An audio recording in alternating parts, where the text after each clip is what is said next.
Hello students, welcome to Rana classes. तो आज हम एक्सरसाइज 1.2 का थर्ड क्वेश्चन से स्टार्ट करेंगे। पिछली वीडियो में हमने LCM and HCF by prime factorization method पढ़ा था। तो उस वीडियो में हमने 1.2 का सेकंड क्वेश्चन पूरा कर लिया था और साथ ही हमने एक फॉर्मूला भी पढ़ा था that LCM into HCF is equals to product of the numbers. तो जिन भी दो नंबर का हम एलसीएम और एचसीएफ निकालेंगे तो उन दोनों नंबर का एलसीएम और एचसीएफ को जब हम मल्टीप्लाई करेंगे तो जिनका हमने एलसीएम एचसीएफ निकाला है उसके ही प्रोडक्ट के बराबर आ जाएगा। तो ये फॉर्मूला भी हमने पढ़ा था कि LCM into HCF is equals to product of the number. तो ये चीज़ें हमने पिछली वीडियो में हम कर चुके हैं। जिन्होंने भी वो वीडियो ना देखी है तो वो जाके प्लेलिस्ट में जाके क्लास 10th की मैथ्स की प्लेलिस्ट में जाके वो वीडियो को देख सकते हैं। तो अब हम स्टार्ट करते हैं अपनी एक्सरसाइज 1.2 का third question. Question number 1 and 2 हम प्रीवियस वीडियोस में कर चुके हैं। तो क्वेश्चन नंबर थर्ड है जिसमें ये बोल रहा है हमें फाइंड करना है, एलसीएम भी फाइंड करना है और एचसीएफ भी फाइंड करना है। Find LCM and HCF by prime factorization method. ठीक है, हम एचसीएफ जो है वो बाय यूक्लिड्स मेथड भी कर चुके हैं, वो भी हमने प्रीवियस वीडियो में कर चुके हैं। तो अब हम करेंगे by prime factorization method. Exam में अगर पर्टिकुलर किसी मेथड से लिखा आता है तो आपको उसी से करना पड़ेगा। अगर मान लो कि एचसीएफ लिखा आता है कि यूक्लिड्स मेथड से करो तो उसी से करना पड़ेगा, या फिर लिखा आता है बाय प्राइम फैक्टराइजेशन मेथड करो तो इसी से करना पड़ेगा।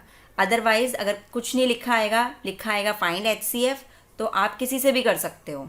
आप प्राइम फैक्टराइजेशन से करो या यूक्लिड से करो, दैट इज़ योर चॉइस। तो अब इस क्वेश्चन में लिखा है कि एलसीएम एंड एचसीएफ निकालिए बाय प्राइम फैक्टराइजेशन मेथड। तो फर्स्ट इसका पार्ट है, इसमें हमारे 3 पार्ट्स हैं। तो फर्स्ट पार्ट है कि 12, 15 एंड 21 इनका हमें एलसीएम एंड एचसीएफ फाइंड करना है। तो सबसे पहला काम हमारे पास क्या होता है कि हम प्राइम फैक्टराइजेशन करते हैं इन सब का। तो 12 का प्राइम फैक्टराइजेशन करना है तो साइड में रफ में पहले एक बार करके देख लीजिएगा। भाई 12 का करना है 2 6 ज़ा 12, 2 3 ज़ा 3 1 ज़ा। तो 12 को हम क्या लिख सकते हैं 2 × 2 × 3। ऐसे ही हम साइड में 15 को भी कर सकते हैं, ये रफ में करेंगे आप सारा काम। 3 5 ज़ा 5 1 ज़ा। तो 15 क्या हो गया हमारे पास 3 × 5। जब भी हमें LCM HCF by prime factorization method निकालना है तो सबसे पहले जितने भी नंबर्स दिए हैं सबको प्राइम फैक्टर्स कर लीजिए। फिर 21 का करना है। तो 21 का करने के लिए 3 7 ज़ा 7 1 ज़ा। तो 21 क्या हो जाएगा 3 × में 7। अब जाके हमें इसका एलसीएम निकालना है और एचसीएफ निकालना है। तो अभी पिछली वीडियो में हमने पढ़ा था एचसीएफ क्या होता है, जो सब में कॉमन है पहले उसको देखिए। जो जो चीज़ें कॉमन है उन सबको मल्टीप्लाई करके लिखिए। कॉमन सिर्फ एक ही चीज़ दिख रही है 3, केवल 3 ही कॉमन है सब में, तो 3 ही लिखेंगे। जो भी कॉमन होते हैं उन सबको मल्टीप्लाई में लिख सकते हैं आप। अगर 3 के अलावा कोई और भी कॉमन होता तो मल्टीप्लाई में आगे लिख सकते थे। उसके बाद उनकी हाईएस्ट पावर लिख दीजिए। भाई यहाँ पे भी 3 की पावर 1 है, यहाँ पे भी 1 है, यहाँ पे भी 1 है, तो हाईएस्ट पावर तो 1 ही हुई। तो एचसीएफ क्या हो गया हमारे पास 3 हो गया। अब एलसीएम की बात करते हैं। तो एलसीएम में हम जितने भी नंबर हमें दिख रहे हैं, रिपीट नहीं करना है, जितने भी नंबर हमें दिख रहे हैं बस उनको लिखिए।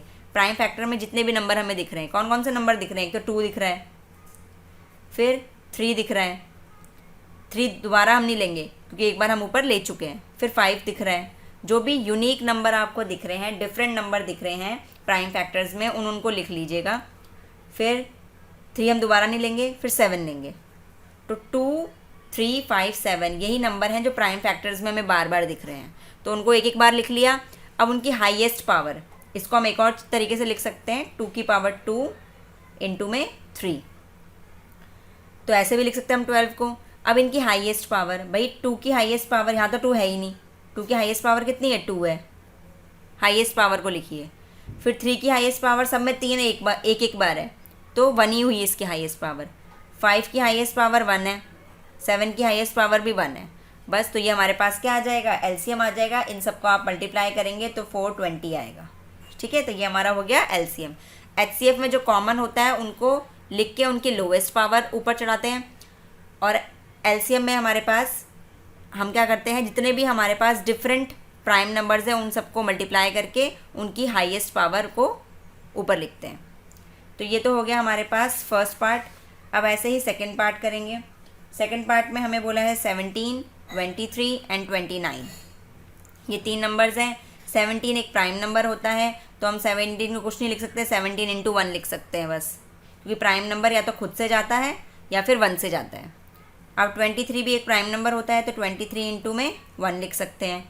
29 भी एक प्राइम नंबर होता है, तो 29 इंटू में 1 लिख सकते हैं। प्राइम नंबर या तो 1 से डिवाइड होता है या फिर खुद से डिवाइड होता है।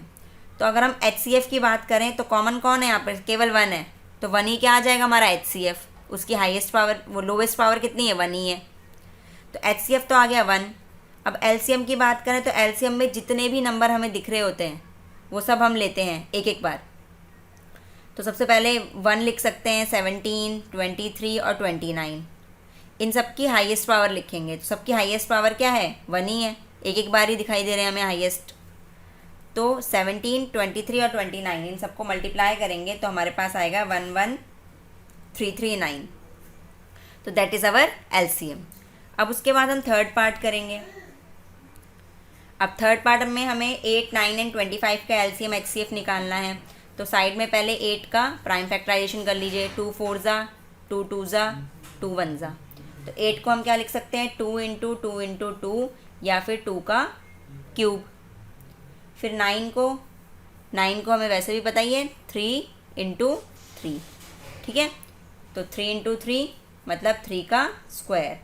25 को हम क्या लिख सकते हैं? 5 इंटू 5 मतलब 5 का स्क्वायर। अब उसके बाद हमें HCF निकालना है। HCF के लिए हमें दिख रहा है कुछ भी कॉमन नहीं है। 2 यहाँ है तो यहाँ नहीं है, 3 यहाँ है यहाँ नहीं है, तो कुछ भी कॉमन नहीं है ना। 2 3 5 कुछ भी कॉमन नहीं है, दैट मीन्स HCF कितना? 1। अगर कुछ भी कॉमन ना हो दैट मीन्स HCF कितना आता है? हमेशा 1। अब उसके बाद हम LCM की बात करें तो LCM में जो भी नंबर हमारे पास आए हैं उनको लिख लिए सबसे पहले। तो LCM में क्या क्या आया है हमारे पास? 2 इंटू 3 इंटू में 5, जो भी प्राइम नंबर्स हमें दिख रहे हैं वो लिख लिए। अब उनकी हाईएस्ट पावर कितनी है? 3 है। हाईएस्ट पावर कितनी है? 2 है। हाईएस्ट पावर कितनी है? 2 है, ठीक है। तो इन सबको हम मल्टीप्लाई करेंगे, तो मल्टीप्लाई करके हमारे पास आएगा 1800। तो हमारे पास LCM कितना आ गया? 1800। मल्टीप्लाई आप कर सकते हैं, 2 का क्यूब मतलब 8, 3 का स्क्वायर मतलब 9 और 5 का स्क्वायर मतलब 25। इन सबको मल्टीप्लाई करेंगे तो कितना आ जाएगा हमारे पास? 1800। अब उसके बाद ये हो गया हमारा third question complete. Video like ज़रूर कीजिएगा अगर आपको पसंद आ रही है तो, और कमेंट बॉक्स में लिखिएगा कि कैसी लगी। अब उसके बाद हम फोर्थ क्वेश्चन करते हैं। तो फोर्थ क्वेश्चन में क्या बोल रहा है? Given that HCF of 306 and 657 is equals to 9। तो फोर्थ क्वेश्चन में हमें HCF दिया हुआ है, हमें LCM फाइंड आउट करना है। भाई दोनों नंबर भी दिए हैं कि इसी नंबर का हमने HCF निकाला है और इसी नंबर का LCM निकालिए अगर HCF दिया हुआ है तो, ठीक है। दैट मीन्स ऐसा फॉर्मूला जिसमें नंबर यूज़ हो रहे हों और LCM एंड HCF यूज़ हो रहे हों। तो ऐसा फॉर्मूला हमें पता ही है, we have a formula, we have LCM into में HCF is equals to A into B, जो नंबर है वो। तो LCM हमें निकालना है और HCF हमें कितना दिया हुआ है? 9 दिया हुआ है।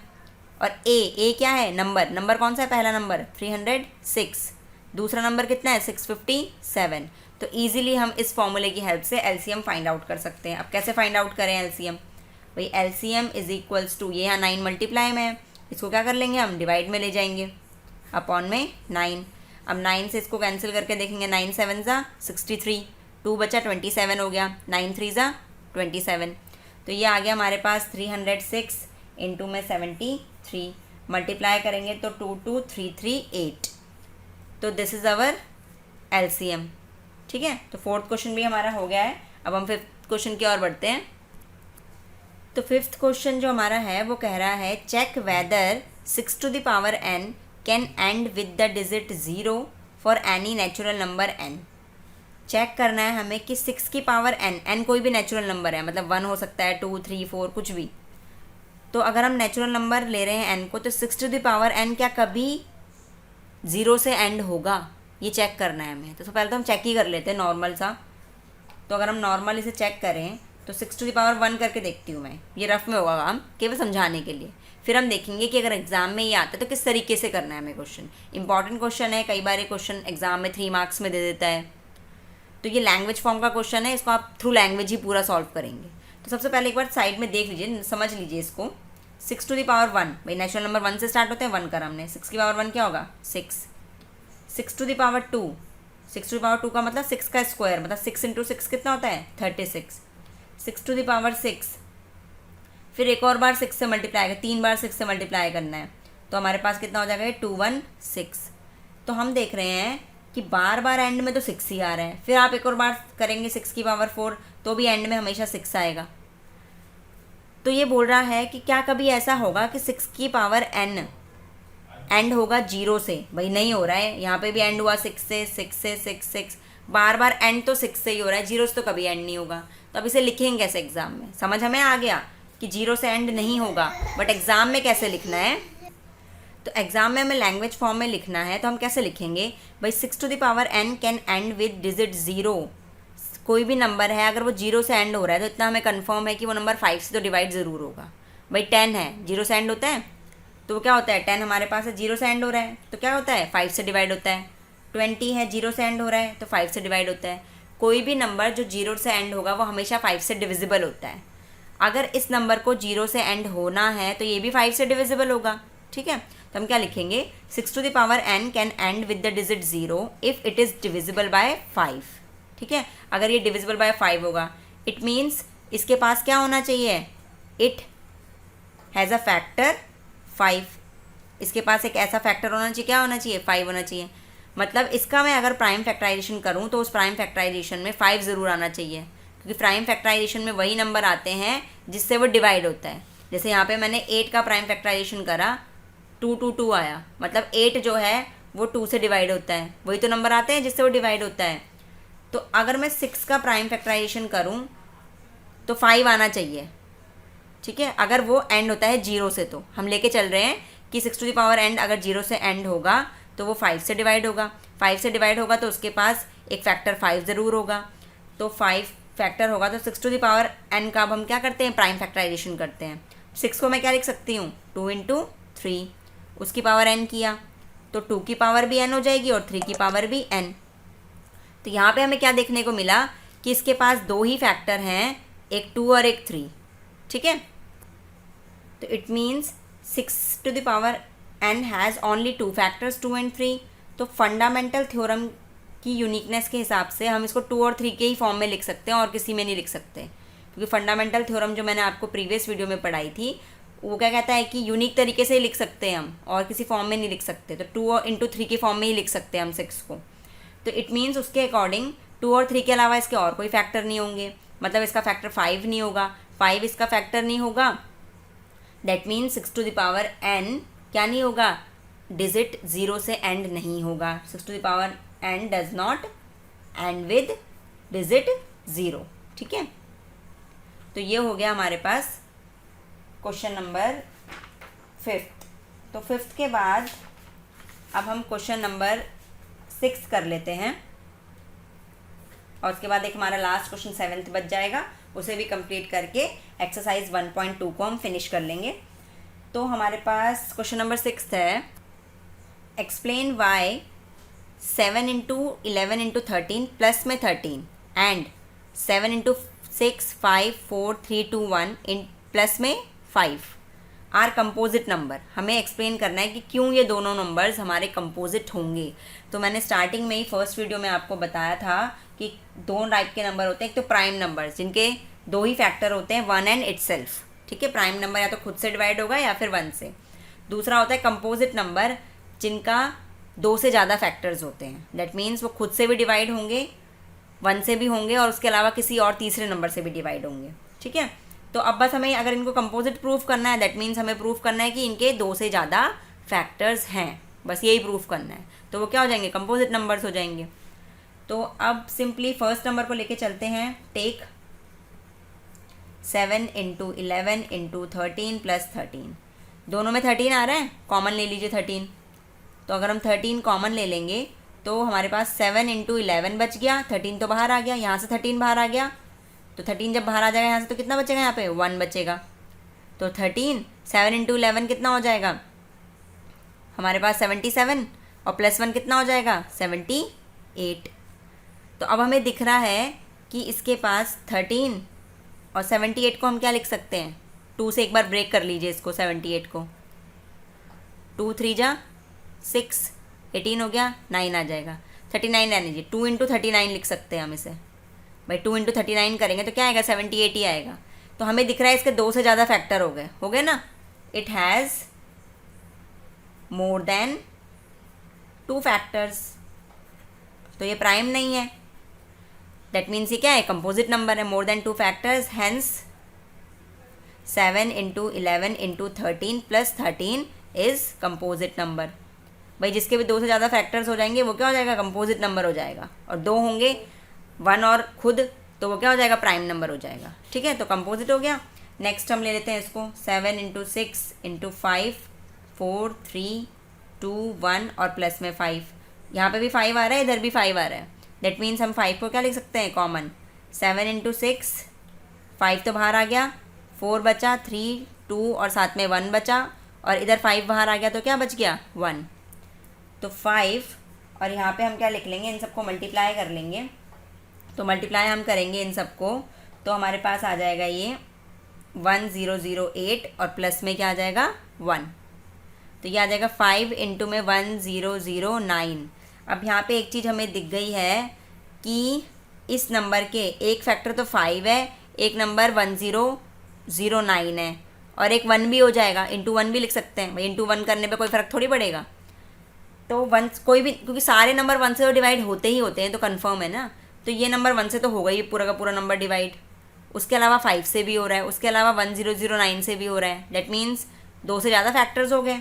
ठीक है, it has more than 2 factors, और 2 फैक्टर्स से ज़्यादा हो गए, दैट मीन्स इस नंबर क्या हो जाएगा हमारे पास, hence it is composite number. तो ये नंबर कैसा हो जाएगा हमारे पास, कंपोजिट नंबर हो जाएगा। तो ये हमारा हो गया क्वेश्चन नंबर 6 भी complete. And now the last question, question number 7। अब क्वेश्चन नंबर 7 हम करते हैं।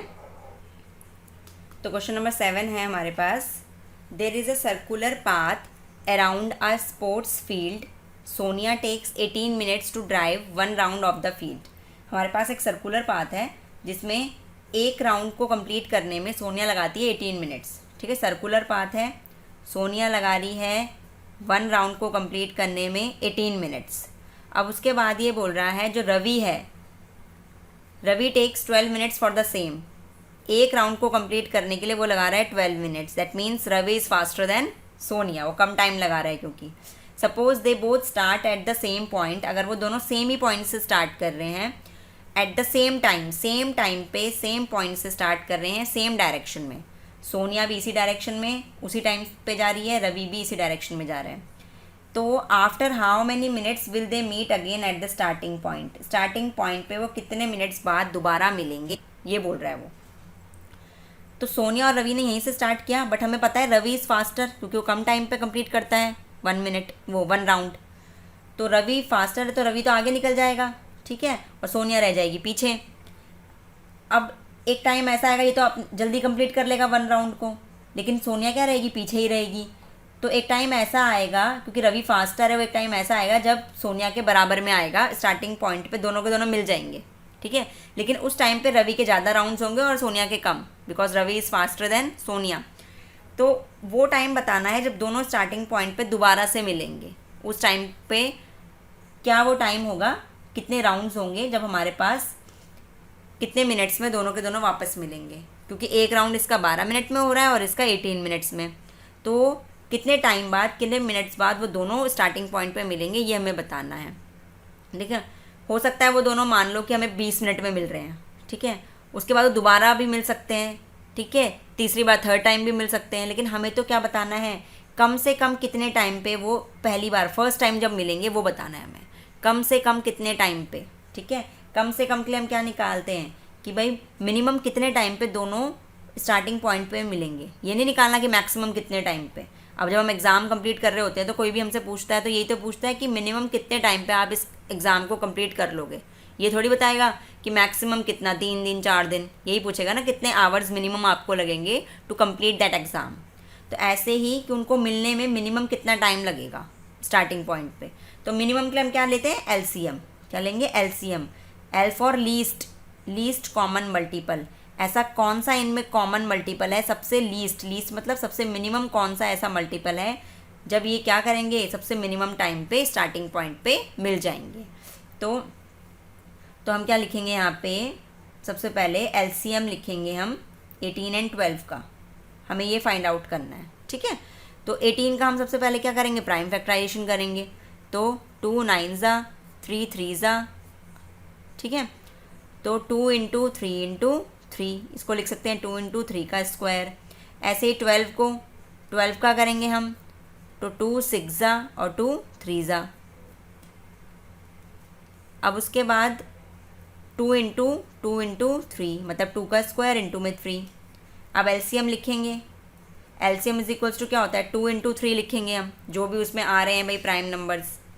2 की हाईएस्ट पावर यहाँ पे 1 है, पावर यहाँ पे 2 है, तो दोनों में से हाईएस्ट पावर कौन सी है, 2। 3 की हाईएस्ट पावर यहाँ पे 1 है, यहाँ पे 2 है, हाईएस्ट कितनी है, 2। तो 2 का स्क्वायर 4 और 3 का 9, तो 36।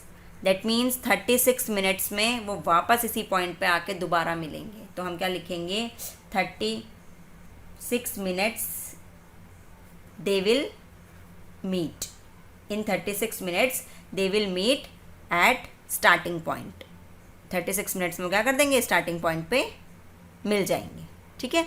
तो भाई इन वीडियोस को बनाने में बहुत ही मेहनत लगती है, तो अगर आपको ये वीडियोस समझ में आ रही हैं अच्छे से तो इनको शेयर ज़रूर कीजिए अपने फ्रेंड्स के साथ, और चैनल को सब्सक्राइब कीजिए और लाइक करिए। साथ ही कमेंट बॉक्स में ज़रूर बताइए कि आपको वीडियोस कैसी लग रही हैं। अगर कोई भी प्रॉब्लम है, कोई चीज़ समझ में नहीं आ रही है, तो वो भी आप कमेंट बॉक्स में लिख सकते हैं, क्योंकि अगर आप मेरे को सजेशंस देंगे तो उसके अकॉर्डिंग ही मैं अपने चैनल को और ग्रो कर सकती हूँ। Thank you.